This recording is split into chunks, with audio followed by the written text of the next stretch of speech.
An important thing to focus on when you're working on your bowling skills is separating your upper and lower body movement. You want both halves of your body to be able to move independently of one another, especially in the finish position when your shoulders will be facing one direction and your hips will be opening in another direction. One way that you'll do this is to lay down flat on the floor on your back and focusing just on using your lower body to create the movement.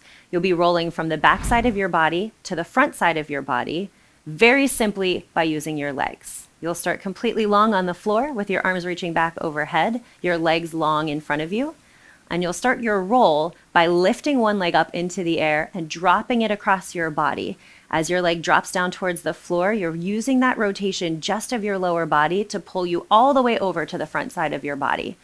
Once you're there, make sure again your upper body stays completely relaxed. You'll lift that same leg up into the air and drop it back behind you, again until you will roll all the way back over to your back.